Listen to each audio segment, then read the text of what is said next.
back to London. I was earlier joined by Chief Bimbo Roberts-Folayan, who is the convener of Nigerian Diaspora Direct Investment Summit, to give his insight of President Bola Tinubu's recent engagements with the diaspora. President Bola Ahmed Tinubu is on annual leave, although we saw pictures of him earlier this week having a working lunch with French President Emmanuel Macron. I'm sure he was offering him some support, considering his government has collapsed. But then just a couple of weeks before then, he had pretty successful trips to Tokyo and to Rio. And once again, we saw the president engaging with members of the diaspora. How important are these engagements? Very important. The government in Nigeria needs to engage more with the diaspora because of the power that the diaspora holds. When you look at the economic situation in Nigeria and what the diaspora has been trying to do for several years, setting up different initiatives, different NGOs, different missions back to Nigeria, this is where the investors are.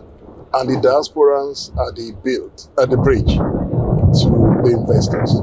So it's really important that the government engages more with the diaspora in order to use that bridge, that important bridge, to reach out to the... I know the federal government, they do a lot of work in the areas of foreign direct investment, but what we tried to change the mindset several years ago when we started the Diaspora Summit, in trying to get the government of Nigeria to look at the diaspora as extra resource. We are the extra resource. We are like, take it this way, you have children in certain parts of the world. You don't really need to do much. You just need to engage with your children, get them to connect with what you really want for Nigeria. So I think the trips outside of the country are very important, particularly when Mr. President engages with the diaspora. Yes, you spoke about FDIs. Let's talk about diaspora remittances. I think we recorded over $20.9 billion last year, which is 4 times the value of FDI. I know that you convene regularly the Nigeria Diaspora Direct Investment Summit.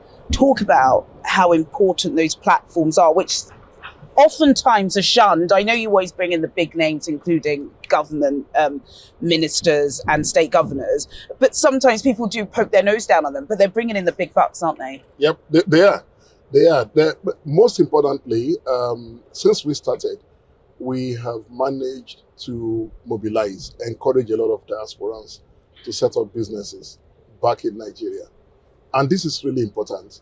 These are people that ordinarily would have stayed in the countries where they operate, but they're taking some of these, they're taking projects, taking new technologies, taking new ideas, new business models back into Nigeria. And so it's been very successful. The government still doesn't understand the importance of this. We're not That's there, the truth. we're not That's there the yet. Truth. Yeah. They still don't understand. So they're not engaging as much as they should. Why? Why? You've been doing it for years. Well, tell us why. What stumbling blocks are you facing? It's simply very difficult to explain. Say, for example, during our last summit in March, we managed to bring in some philanthropic funders into the room. And these guys came with funding for small businesses ranging from $1 million USD to 10 million USD. You always have a deals room, don't you? We always have deals room. We put them in the deals room, and then they also have the second tranche was for 50 million USD up to 500 million USD, which is grants. It's not repayable. And it took us so much to convince Nigerian states particularly, to bring projects forward. This is free money. We managed to get Bauchi State, we managed to get Katsina State, and hopefully before the end of this year, we're hoping to mobilize minimum of 200 million USD into Nigeria, which is free money. So when that comes out, you'll be the first person to know, because I'll be calling you immediately. Absolutely, we do love an exclusive. Can I ask about why you think there is a delay in appointing ambassadors and high commissioners? And this is, not trying to put down the efforts of the Nigeria High Commission. You work closely with them, including the acting ambassador. I do too. They're a pillar of society, which is why considering so much has gone on in the world. Part one of the show, I was talking about the assassination of Charlie Kirk, the dismissal of the US, the UK ambassador to the US. There's a lot happening, but we don't have a number one citizen around the world. What's happening there? It's very confusing. Yeah. It's very confusing. Even the High Commission, they don't understand why. Yes. But it also shows that the government don't really understand the importance of that foreign engagement. So there's a huge gap, and there's a disconnect between the missions and even the community and investors at the same time. People talk to the acting high commissioner, but they don't have that kind of confidence that they normally have if they're talking to the substantive high commissioner. So this is something that government needs to do. Government needs to do this very quickly before the end of this year. Otherwise, all the efforts that people like us are doing would not amount to much. Absolutely. Unless we have proper ambassadors in place. Yes, we know that the community is the engine of the diaspora. The president had several trips this year, several trips over the past couple of years. What's the most promising to you? Where do you think you see a lot of promise? Where do I see a lot of promise? I see a lot of promise in the sense that this government started very well with their economic re-engineering of, the re-engineering of the Nigerian economy.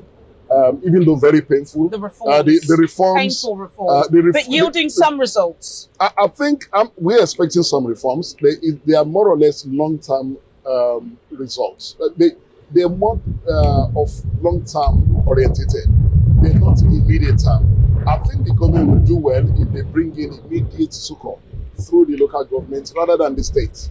And I think that's... the diaspora. And the diaspora. Our support. Exactly. We're talking up the coffers. They need to engage more with the diaspora. Yeah. They really, really have to engage more with the diaspora. They need pointsmen and pointswomen within the diaspora working directly with government, helping the government. You gave yourself a plug there, didn't you? More plugs, because I know you've got lots happening towards the end of the year. Talk to us very briefly about that, as well as some of the plans you've got with NDIS. Very briefly as we end the show. One of the things we plan to do, we have a project, we call it Eminent Nigerian Series. It's one of the platforms we set up to mobilize investments back into Nigeria. But it's also a project that we in the diaspora have put together as contribution to the moral issues in Nigeria.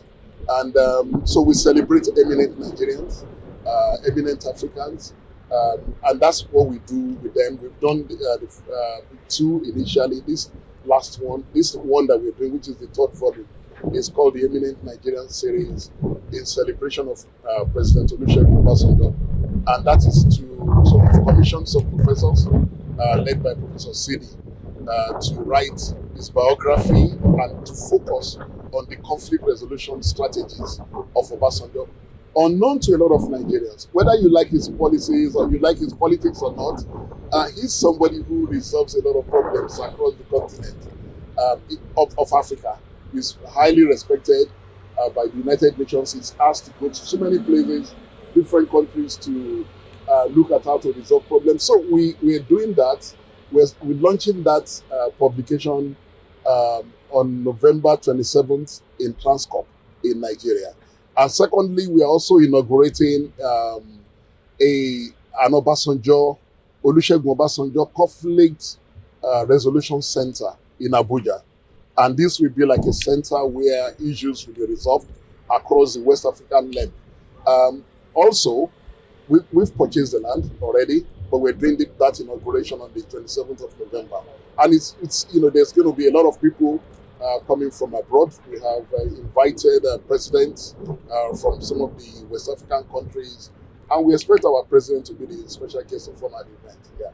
Wonderful. Thank you so much, Chief. My pleasure. Robert Folayan, who is, could describe you as an elder statesman in the Nigerian community here in the UK, as well as, of course, the convener of the Nigeria Diaspora Direct Investment Summit, which is the leading diaspora investment summit across the world that's been holding for several years. Thank you so much for your insights and time. Thank you.